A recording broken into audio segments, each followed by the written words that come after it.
ಬಂಟ್ವಾಳ ತಾಲೂಕಿನ ವಗ್ಗ ಸಮೀಪದ ಬಾಂಬಿಲ ಎಂಬಲ್ಲಿ ಕಾರು ಮತ್ತು ರಿಕ್ಷಾ ನಡುವೆ ನಡೆದ ಅಪಘಾತದಲ್ಲಿ ಓರ್ವ ಮಹಿಳೆ ಸ್ಥಳದಲ್ಲಿಯೇ ಸಾವನ್ನಪ್ಪಿದ್ದು, ಇನ್ನುಳಿದಂತೆ ರಿಕ್ಷಾದಲ್ಲಿ ಮಕ್ಕಳು ಸಹಿತ 8 ಮಂದಿಗೆ ಗಾಯವಾಗಿದ್ದು, ಎಲ್ಲರನ್ನ ಮಂಗಳೂರಿನ ಖಾಸಗಿ ಆಸ್ಪತ್ರೆಗೆ ದಾಖಲು ಮಾಡಲಾಗಿದೆ. ಮಂಗಳೂರಿನಿಂದ ಪುಂಜಾಲಕಟ್ಟೆ ಕಡೆಗೆ ಬರ್ತಾ ಇದ್ದ ಕಾರು ಹಾಗೂ ರಿಕ್ಷಾ ನಡುವೆ ಈ ಅಪಘಾತ ಸಂಭವಿಸಿದೆ. ಅಪಘಾತದಲ್ಲಿ ಪಂಜಿಕಲ್ಲು ಬಾಂದೊಟ್ಟು ರೆಚ್ಚಾಡಿ ಹರೀಶ್ ಎಂಬವರ ಪತ್ನಿ 40 ವರ್ಷದ ತಿಲಕ ಅವರು ಮೃತಪಟ್ಟಿದ್ದಾರೆ.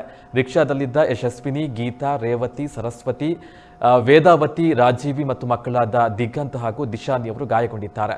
ಮಧ್ವಾದಲ್ಲಿ ನಡೆದಂತಹ ಸಂಬಂಧಿಕರ ಮನೆಗೆ ಸೀಮಂತ ಕಾರ್ಯಕ್ರಮಕ್ಕೆ ಹೋಗಿ ವಾಪಸ್ ಮನೆಗೆ ಬರ್ತಾ ಇರುವ ಸಮಯದಲ್ಲಿ ಬಾಂಬಿಲದಲ್ಲಿ ಅಪಘಾತ ಸಂಭವಿಸಿದೆ.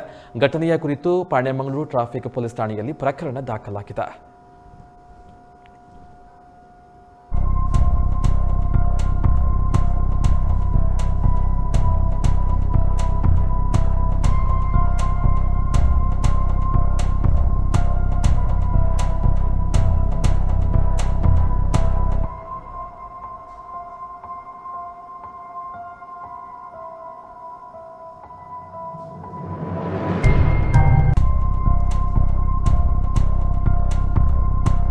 ಸತ್ಯ, ಸ್ಪಷ್ಟ, ನೇರ ಸುದ್ದಿಯೊಂದಿಗೆ you+ TV.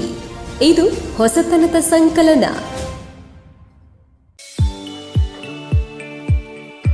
SDM multi speciality hospital Ujire 200 ಹಾಸಿಗೆಗಳಿರುವ ಒಳರೋಗಿ ವಿಭಾಗದಲ್ಲಿ ರೋಗಿಗಳ ಬೇಡಿಕೆಗೆ ಅನುಗುಣವಾಗಿ 100 ಹಾಸಿಗೆಗಳ general ward, 38 semi special ward, 41 special rooms, 2 deluxe ward, 9 ಹಾಸಿಗೆಗಳಿರುವ ಐಸಿಯು ಹಾಗೂ 10 ಡೇ ಕೇರ್ ಬೆಡ್ಗಳು ಲಭ್ಯವಿದೆ. ವೈಯಕ್ತಿಕ ಅನುಭೂತಿ ಶುಶ್ರೂಷೆ ಮತ್ತು ಕಡಿಮೆ ಅಡ್ಡ ಸೋಂಕಿನೊಂದಿಗೆ ಸುಸಜ್ಜಿತ ಕೇಂದ್ರ. ಶ್ರೀ ಧರ್ಮಸ್ಥಳ ಮಂಜುನಾಥೇಶ್ವರ ಮಲ್ಟಿ ಸ್ಪೆಷಾಲಿಟಿ ಆಸ್ಪತ್ರೆ ಉಜಿರೆ. ಸಂಪರ್ಕಿಸಿ 08256295611 ಅಥವಾ 08256295616 ಅಥವಾ 7760397878.